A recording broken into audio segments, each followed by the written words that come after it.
second unit and establishing an identity with that unit, does that necessarily mean you want basically the same bench unit every night, or is it possible like that back end of the rotation could change based on matchups or needs? Well, no, we'd like to get a consistent rotation. That way guys know when they're going to play and, have a better feel that way. Now, again, injuries,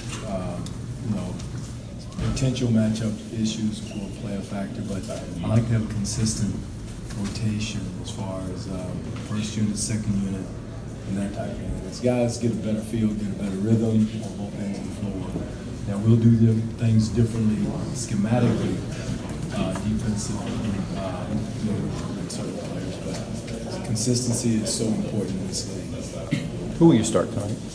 We're still thinking about Okay. it right now. So it's nothing. I wouldn't read anything into it because it is preseason, and just to want to get a good look at a lot of different players and different type lineups. Did you have a sense when you took over the way you wanted starters and bench to look, or is that kind of an organic thing that you're playing by feel through camp? I had a feeling about how I wanted to. We want to play. Again, guys will determine and change some of that personnel-wise. You have to modify your philosophy and the way you want to coach. You find out different skill sets guys have and some they don't have. And you have to kind of modify things from that standpoint. But I've been really happy with our group. We have some excellent players, some talented players. And it's up to myself and the coaching staff to just kind of pull it all together and get the chemistry set going. From a time frame, say, by Cleveland game next week, would you want to have kind of a set rotation thing by then? Yes, no question. By the end of next week, we definitely want to get our rotation way as close to as we can by the end of events. Because again, the fun thing about this team is that top guys haven't played very many minutes. 30 max minutes together. And unfortunately, last year they had so many injuries that kept them from being who they wanted to be and what they could be. Derailed them a little bit, but we need to get that group together. We did last week in training camp as much as possible. On the court together. I know Glenn came back after the All-Star break last year, but he never really got back into that full-time rotation role he had the previous season. Have you seen any signs of rust with him so far? No. I tell you what, Glenn is a Swiss Army knife. He played the 3, played the 4.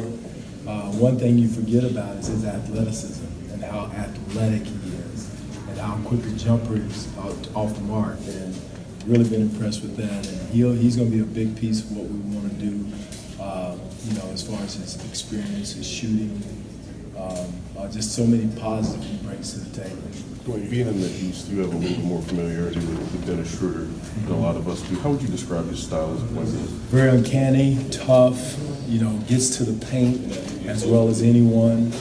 I think he led the league in getting into the paint last year. Just an uncanny player. Excellent defensive anticipation, plays the passing lane. You can't get relaxed with the ball because he'll take it from you. But just a tough competitor. His quiet demeanor doesn't fit how he plays, as far as his toughness is concerned. But, he was an excellent pickup for this team as far as the way they want to play, how they want to play. He gives Russ a different player that can possibly play with him on the court. When you make the decision about starters rotation late next week, that does lead itself to the conversations you have with the guys who will be in rotation. We get it from the players, and you're kind of a breath of fresh air. But that's when but you have to get there, pull them aside, and have a tough talk with someone. Well, how do you handle that stuff? Well, Vince, hopefully going into the training camp, we've had discussions. We had team meetings, guys understand their roles, and trying to sell to the players the entire summer. The fact that it doesn't matter who starts, everybody's got an important role on the team. Again, you're right. That's when you start finding out whose character is there and who's about the team and that type of thing. Because it's not about one individual. It's not about Blake Griffin. It's not about Reggie Jackson. It's about all the Detroit Pistons, top to bottom.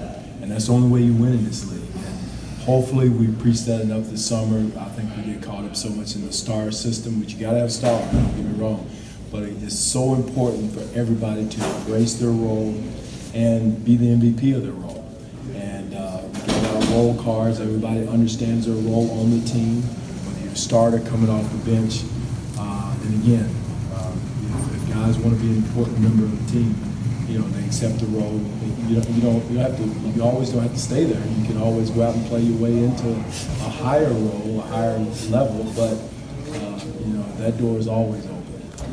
With veterans who've been around as long as Jose and Zaza, can you afford to maybe not give them many minutes in preseason and know they'll be ready, or do you want to see them You with can. other guys too? No, you can. A little bit of both. They don't need. They've seen everything. They understand everything. Conditioning-wise, rhythm-wise, they need to play with other players. But you don't have to keep them out there, get them out there so they can by far get the experience and everything. But we'll see them out there and get them some run, and just mainly just to play with other players. Dwane, is Jackson at all limited in terms of minutes? Will you play it sort of safe with him through the preseason? We'll play it safe. We'll play it safe. We're not going to wrap up his minutes. But again, it's just like we're talking about. It's important chemistry-wise because those guys, our top players, only played 30 minutes after the trade last year, and that's not a lot of time to be together. So we need as many minutes on the court as we can get without ramping up Blake's minutes, Jackson's minutes, Andre's minutes, and all that, and accomplish. So it's a tightrope, high wire act that we got to tightrope, walk and make sure that we don't overdo it.